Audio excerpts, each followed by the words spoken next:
प्रिय मित्रों, मैं ब्रह्मा जी भक्त पटना हाईकोर्ट अधिवक्ता आप सभी लोगों के लिए डे बाय डे नए नए वीडियो लेकर आते रहता हूं। आज जो है कोहिनूर हीरा और उसके खूनी इतिहास की कहानी मैं बताना चाहता हूं कि कोहिनूर हीरा कैसे इंग्लैंड चला गया, भारत से होते हुए इंग्लैंड कैसे चला गया। तो आप जय हो ब्रह्मा जी चैनल पे आए, चैनल को लाइक करें, सब्सक्राइब करें, कमेंट करें और इस चैनल पे हमेशा बने रहें कि आपको डे बाय डे नए नए वीडियो आपको मिलती रहे। तो आप जाने भारत के कोहिनूर हीरा कैसे इंग्लैंड चला गया। यूँ तो कोहिनूर हीरा इस समय tower of London jewellers house में कई सालों से रखा हुआ है।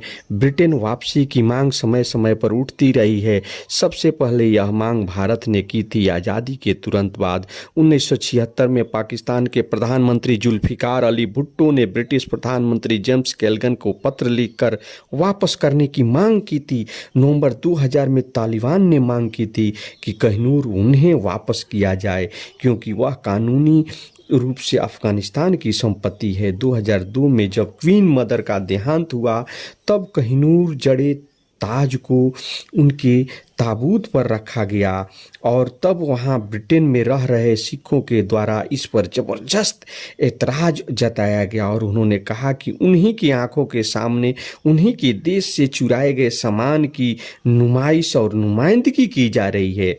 कोहिनूर के विषय में कहा जाता है कि इसको संभवतः तुर्कों ने इसे दक्षिण भारत से किसी भारतीय मंदिर से किसी मूर्ति की आँख से निकाला था। तो इस प्रकार से कोहिनूर हीरो की पहला आधिकारिक जिक्र 1750 ईस्वी में फारसी इतिहासकार मोहम्मद काजी मारवी ने नादिर शाह के भारत आक्रमण के वर्णन में मिलता है। मोहम्मद काजी मारवी लिखते हैं कि मैंने अपने आँखों से कोहिनूर को देखा था। उस समय यह तख्ते ताऊस के ऊपरी हिस्से में जड़ा हुआ था जिसे नादिर शाह लूटकर दिल्ली से हेरात लेकर गया। कोहिनूर मुर्गी के अंडे के बराबर था जिसे कहा जाता था कि उसे बेचकर पूरी दुनिया को 2.5 दिनों तक खिलाया जा सकता था। तख्ते ताऊस को बनाने में ताजमहल से दुगुना धन लगा था।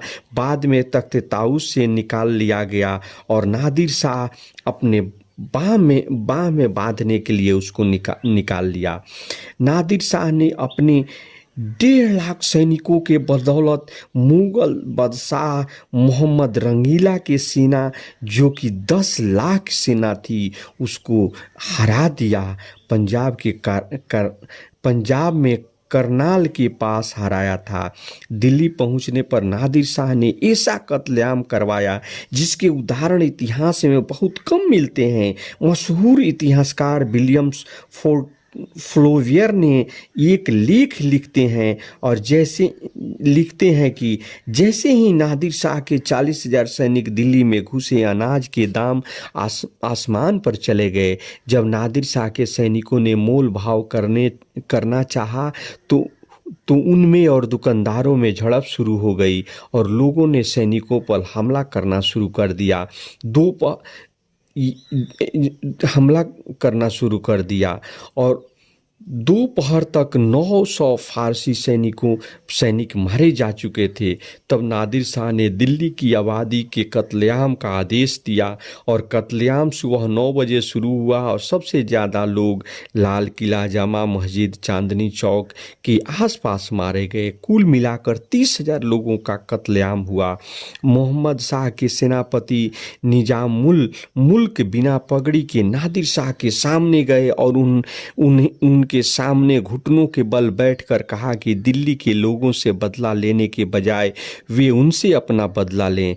नादिर शाह ने इस शर्त पर कत्लेआम रुकवाया कि वे उनके दिल्ली छोड़ने से पहले उनको 100 करोड़ रुपये देंगे।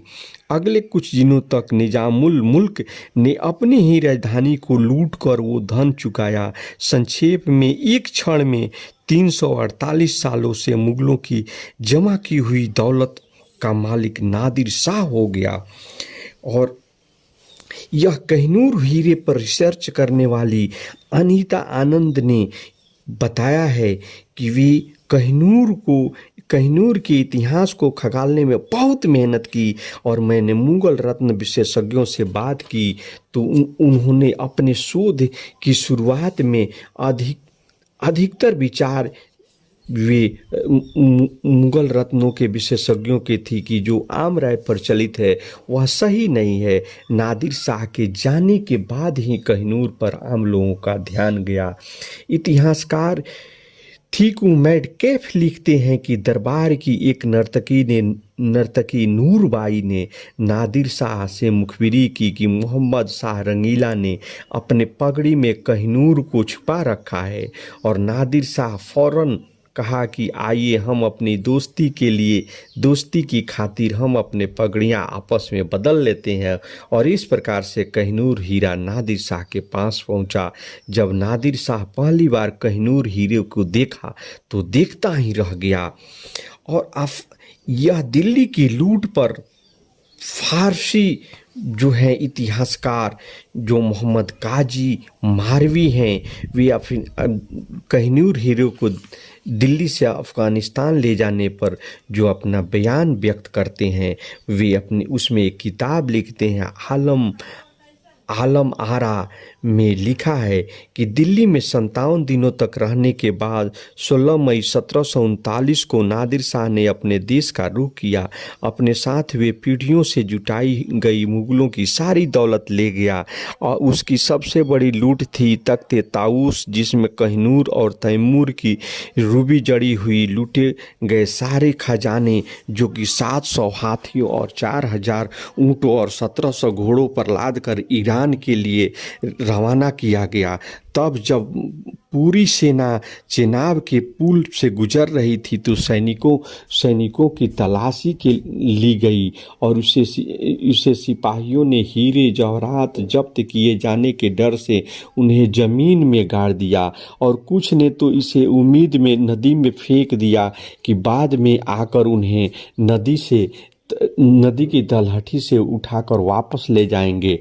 नादिर शाह के पास भी कोहिनूर बहुत दिनों तक नहीं रह सका और उसकी हत्या के बाद यह हीरा उसके अफगान अंगरक्षक अहमद शाह अब्दाली के पास आया और कई हाथों में होते हुए कहनूर हीरा महाराज रणजीत सिंह के पास 1813 में आया और यह कहनूर हीरा रणजीत सिंह के पास पहुंचा।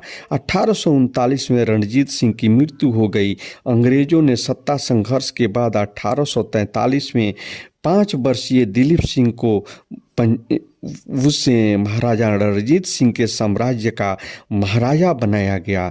लेकिन दूसरे एंग्लो सिख युद्ध में सिखों की हार के बाद महाराजा साम्राज्य को और कहनूर हीरो पर अंग्रेजों का कब्जा हो गया। दिलीप सिंह को उनके मां से अलग करके एक अंग्रेज दंपति के साथ रहने के लिए फतेहगढ़ किला भेज दिया गया और इसे लॉर्ड डलहौजी ने कहनूर हीरा को पानी के जहाज से रानी विक्टोरिया के पास भेजने का फैसला लिया। उस जहाज को रास्ते में कई कठिनाइयों का सामना करना पड़ा। ये कठिनाइयाँ कई प्रकार की थी। जब जहाज में कहनूर हीरो को रखा गया तो सिर्फ 3 शख्स ही जानते थे। कहनूर पर पुस्तक लिखने वाली सहलेखिका अनीता आनंद के अनुसार उस जहाज में रखते वक्त सिर्फ 3 लोगों को पता था कि इस जहाज में कहनूर हीरा है। उस जहाज में कलरा फैल गया, बहुत लोग बीमार हो गए। जहाज के कैप्टन लॉकी ने कहा कि मॉरिशस आ रहा है, वहाँ हम पानी लेंगे, दवाई लेंगे, खाना मिलेगा, सब ठीक हो जाएगा। मॉरिशस से अप्रोच करने पर वहाँ के लोगों ने और वहाँ के सेना ने कहा कि हम नहीं प्लेग शिप चाहिए, हमें उसके सिर्फ इंग्लैंड पहुंचने दो। तब उन लोगों ने प्रार्थना किया कि हमें इंग्लैंड पहुंचने दो। तब पता चला कि कहनूर हीरा के ब्लैक प्रभाव के कारण ऐसा हुआ। जब कहनूर हीरा लंदन पहुंचा तो उसे ब्रिटेन के क्रिस्टल पैलेस में ब्रिटेन के लोगों के सामने प्रदर्शित किया गया। लंदन में कोहिनूर हीरा को देखने के लिए लोगों का हुजूम उमड़ पड़ी। इतना बड़ा जमावड़ा कभी नहीं देखा गया था। क्रिस्टल पैलेस में गजब जब प्रदर्शनी शुरू हुई तो बूंदाबांदी हो रहा था। जब लोगों ने क्रिस्टल पैलेस के द्वार पर पहुंचा तब उन्हें कई घंटों लाइन में लगनी पड़ी और यह हीरा पूर्व के ब्रिटिश साम्राज्य का प्रतीक बन गया था और ब्रिटेन की बढ़ती फौजी ताकत को भी दिखाता था। इधर लंदन में रह रहे महाराजा इधर फतेहगढ़ किले में रह रहे महाराजा ने दिलीप सिंह ने रानी विक्टोरिया से मिलने की इच्छा जाहिर की और लंदन में जाकर वे महारानी विक्टोरिया से मिलने के लिए वे लंदन चले गए और रानी भी इसके लिए तैयार हो गई। दिलीप सिंह रानी विक्टोरिया के पास रखे कोहिनूर हीरे को रानी को भेंट किया। दिलीप सिंह ने इच्छा प्रकट की कि वे अपनी असली माँ जिंदन कौर से मिलना चाहते हैं। तो जिंदन कौर तब नेपाल में रह रही थी और उनके बेटे से मिलने के लिए उन्हें कलकत्ता लाया गया। सिखों के पास जब एक खबर गई तो उनकी रानी जिंदन आ गई है और हमारे महाराज दिलीप सिंह कोलकाता आ गए हैं। तो अंग्रेज वहाँ जुटने लगे और इससे अंग्रेजों को काफ़ी खतरा महसूस करने लगे। वे जल्दी दिलीप सिंह को लंदन भेज दिए और इस प्रकार से वे लंदन चले गए। और इस प्रकार से कोहिनूर हीरो का उपयोग सिर्फ महारानी विक्टोरिया के सिवा और कोई नहीं वहाँ के राजा महाराजा किया। महाराजा दिलीप सिंह धीरे धीरे महारानी विक्टोरिया के खिलाफ होते चले गए और लगा कि उनके साथ नाइंसाफ़ी की गई है। उनके मन में यह बात घर कर गई। वे अपना साम्राज्य दोबारा जीतना चाहते थे और वे जीतने के लिए वे भारत के लिए रवाना भी हुए, लेकिन अदन से आगे नहीं बढ़ सके। पोर्ट ऑफ सईद में उन्हें गिरफ्तार कर लिया गया। 21 अप्रैल 1886 को उनके परिवार वालों को पोर्ट ऑफ सईद में गिरफ्तार कर लिया गया। इस प्रकार से महाराजा दिलीप सिंह का जो सपना था वह अधूरा रह गया। बाद में उन्हें छोड़ा गया लेकिन उनका सब कुछ छीन लिया गया और 21 अक्टूबर 1893 को पेरिस की एक मामूली होटल में उनकी लाश मिली। उस समय उनके साथ परिवार का कोई शख्स नहीं था और इसी के साथ महाराजा रणजीत सिंह का वंश हमेशा के लिए खत्म हो गया। तो आप जान गए कि कोहिनूर हीरा का खूनी संघर्ष कैसे चला। तो आप नए नए वीडियो जानने के लिए जय हो ब्रह्मा जी चैनल पे आए। इस चैनल को लाइक करें, कमेंट करें और इस चैनल पे हमेशा बने रहें कि आपको नए नए वीडियो मिलती रहे। तो आप सभी को मैं अपने हृदय की गहराइयों से धन्यवाद देता हूँ। चांद और सितारों की तरह आगे बढ़ते रहें बुलंद हौसलों के साथ। जय हिंद, जय भारत।